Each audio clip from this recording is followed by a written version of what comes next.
Nous voulons savoir qui est T.L. Osborne. Homme de Dieu. Qui est T.L. Osborne?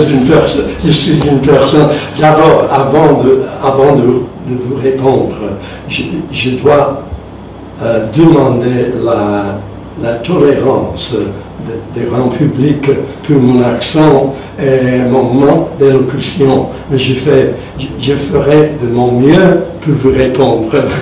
Si vous pouvez tolérer et réorienter vos oreilles afin que vous puissiez me comprendre. Je sais que ce sera difficile, mais soyez patient avec moi. Oui, je suis un homme né dans l'État d'Oklahoma, au grand centre milieu des États-Unis. J'étais sauvé quand je n'avais que 12 ans et rempli d'Esprit Saint. Et à l'âge de 16 ans, je commençais à aller avec un autre prédicateur de notre région pour augmenter les réveils dans les petites églises de notre région. Et j'étais avec lui pendant 2 ans et demi. Finalement, nous étions en Californie où j'ai rencontré ma femme. Et nous étions mariés 1 an plus tard. Et alors, tous les deux, nous sommes entrés dans le ministère comme des évangélistes. Nous étions tous les deux des musiciens. Alors les gens venaient à cause de notre musique, je pense. Je suis certain que je n'avais beaucoup de grandes choses à prêcher, mais les gens sont venus. Et enfin, nous avons construit une assemblée. Et là, on a entendu parler de l'Inde, le grand besoin de l'Inde. Et nous avons vendu toutes nos maigres possessions, nous sommes partis pour l'Inde, et là, on a tombé dans la faillite spirituelle, parce que, quoique nous croyions la Bible, nous ne savions rien de comment réaliser des miracles bibliques. Nous croyons que Jésus devait être, selon la Bible, le même hier, aujourd'hui, éternellement. Mais comment réaliser les miracles? On a prié pour les malades, mais rien ne s'était passé. Alors, lamentablement, on a tombé dans la déception complète, démoralisant spirituelle. Et nous sommes retournés aux États-Unis. Vous me demandez combien est-ce que vous voulez que je dise? Oui, allez-y. Allez-y. Ok. Et en retournant aux États-Unis, on était complètement déçus.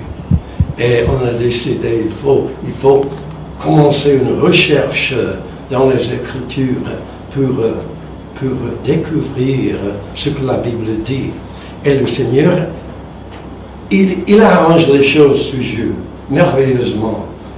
À ce temps-là, nous voulions rencontrer quelqu'un avec l'expérience de miracle. Nous croyons en miracle, mais nous ne pouvions pas les réaliser. Alors, on a eu un homme qui s'appelle Wigglesworth, un Anglais. Et juste avant le temps où nous étions, nous croyons pouvoir assister à ces réunions, il est mort. Oh, c'est un désastre pour nous. Alors, on a pensé de cette femme, Aimee Semple McPherson, connue mondialement, avec une église le plus grande à ce temps-là, le plus grande aux États-Unis. Et nous faisions plein d'y rendre visite pour voir les miracles. Elle est morte, comme ça. Oh, j'étais troublé profondément.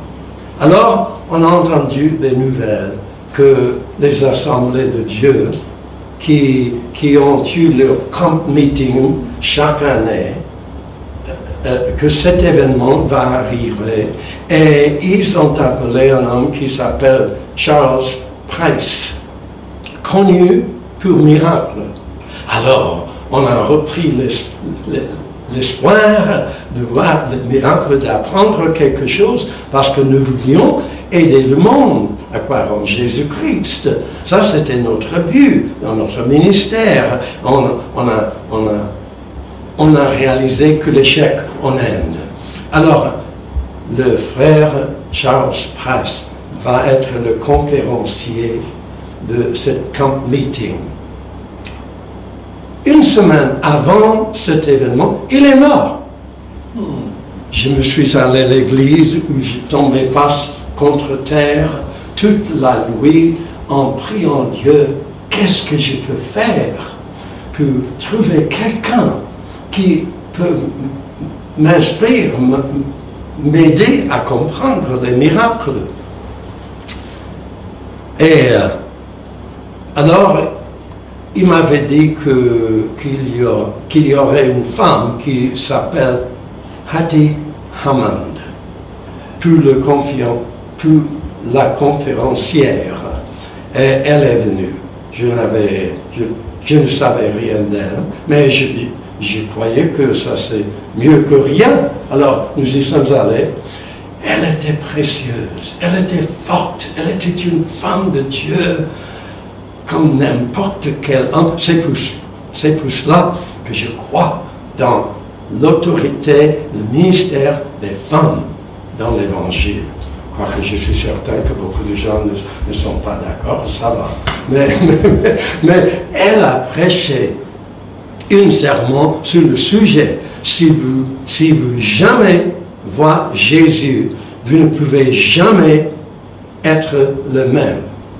Je ne sais pas si j'ai bien dit ça. If you ever see Jesus, you'll never be the same. Si vous voyez Jésus, vous ne serez plus jamais le même. Voilà, voilà. Et nous étions en larmes parce que notre cœur cherchait la réponse aux besoins du monde. Nous sommes retournés chez nous en pleurant, en priant. Et le prochain matin, à 6 heures exactes, Jésus-Christ entrait, il marchait dans notre chambre.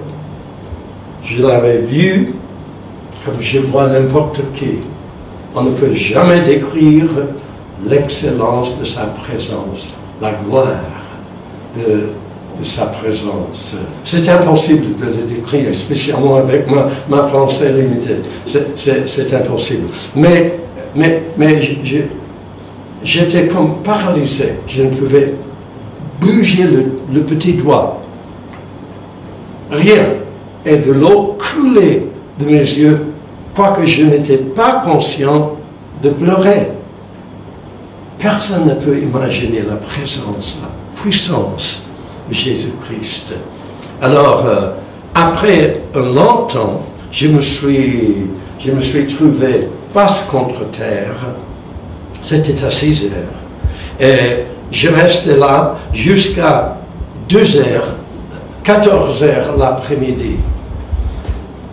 Et quand je suis sorti de cette chambre, j'étais un homme nouveau, comme né de nouveau. Et ça a été le commencement. J'ai eu cette vision de Jésus. 3 autres visions suivi cette expérience. Est-ce que j'ai le temps de dire? Oui, allez-y.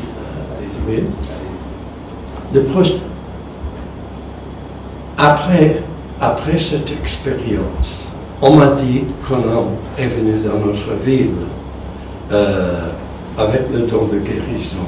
C'était un homme très précieux, remarquable, loin de Dieu, puissant dans la prière et simple dans sa présentation de l'Évangile. Alors, nous avons décidé d'y aller. Oui, alors nous y sommes allés. Un auditorium de 8000 places. C'était immense, 3 balcons. C'est un petit de stature, simple, mais fort dans la foi. Quand je le regarder en prêchant simplement l'évangile, j'étais impressionné parce que mon cœur brûlait de désir de pouvoir présenter Jésus d'une manière que les gens peuvent croire. Enfin, il a terminé. Il y avait beaucoup de gens qui se sont avancés, qui s'étaient avancés pour accepter le Seigneur. Et alors, il a commencé de prier pour les malades. Et pour la première fois, j'ai vu des miracles instantanés, là devant mes yeux. Ça c'était ce que je voulais connaître. J'étais élevé. Une petite fille s'approchait de lui, sourd, muet, née, sourd et muette, la petite fille. Et il a prié une simple prière. Esprit sourd et muet, je t'adjure, quitte cette femme et n'y rentre plus jamais. Il ne parlait pas, il ne faisait pas de bruit. J'étais, excusez-moi, j'étais un pentecôtiste qui croyait que plus de bruit, plus c'était la puissance, la pouvoir. Je pouvais faire du bruit, mais pas de miracle. Alors, ça m'étonnait quand il priait cette simple prière. Et le petit était guéri complètement. Nous sommes retournés de nouveau en pleurant. Et nous sommes assis devant une table avec nos Bibles. Quand j'ai vu cet homme, j'ai eu la deuxième vision. J'ai vu Jésus dans une personne. Alors, on a ouvert nos Bibles, on a commencé à sonder les Écritures et nous avons trouvé des versets que nous n'avions pas été au courant auparavant. Quoique nous lisions la Bible chaque année, ensemble. Mais on a manqué. Comme Saint Paul, il pouvait citer tous les psaumes, tous les livres de Moïse, tous les prophètes, mais il manquait de voir Jésus dans tout ça. C'est bien possible que nous pouvons porter notre religion comme un vêtement et manquer la vérité, la vérité simple de Jésus-Christ. Alors, j'ai vu Jésus dans cet homme. En cherchant la Bible, nous avons vu Jésus dans la Bible. Il parlait à nous. Nous étions ses disciples à l'époque-là. Il a dit ces choses à ses disciples de l'époque-là, biblique, mais maintenant, c'est nous qui étions ses disciples. Alors, il parlait à nous. Nous commençons à accepter ces vérités pour nous, personnellement. Et en faisant ça, on a vu Jésus dans la Bible, dans les Écritures. Alors nous sommes décidés à inviter les malades. Et ils ont rempli notre petite église, les gens étaient partout, et je prêchais peut-être plus ou moins bien, parce que les gens, ils me croyaient. Et alors, beaucoup de gens se sont avancés pour...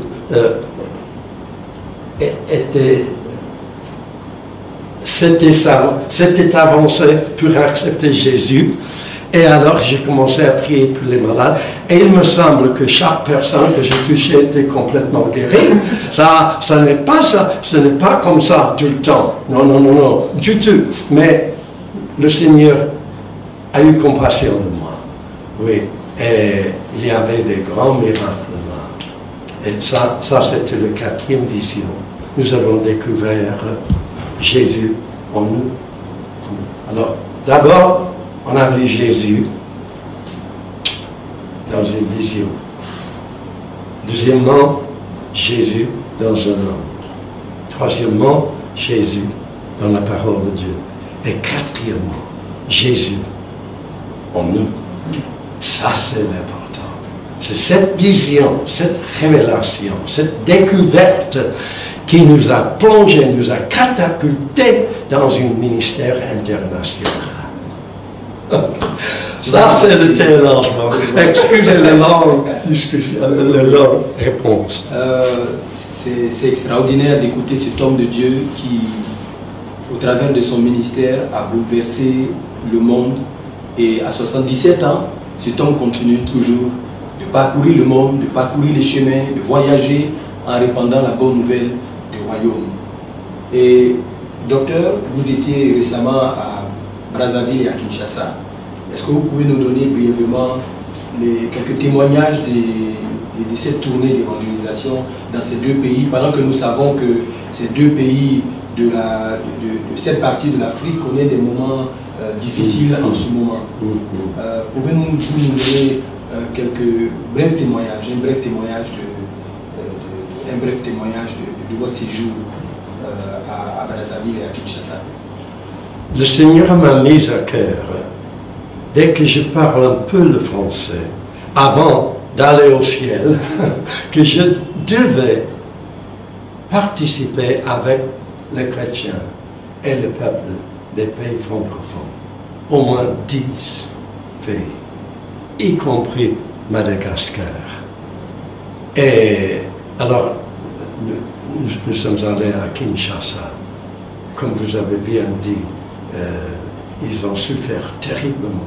Mais on a eu au moins 8000 personnes dans notre séminaire d'enseignement. Et alors nous sommes allés à côté du stade. On a compté au moins 100 000 personnes. Ils étaient merveilleux. Combien ils se sont arrivés, je ne sais pas, mais ils étaient là chaque jour, des miracles tremendous, merveilleux, bibliques. Et après ça, nous sommes allés à Brazzaville. Ça, c'est encore plus touchant parce que ce pays a souffert incroyablement. Et les gens sont venus. Pour le séminaire, on a eu au moins entre 7 et 9 000 personnes. Jour après jour, chaque matin, chaque soirée. Et on espère la même chose ici, bien sûr. Où était le séminaire? Comment s'appelle le stade? Le stade Chambrou. Hein? Chambrou. Vous le prononcez mieux que moi. C'est la mais j'espère que tout le monde chrétien, tout le monde vient, parce qu'on a de l'espace.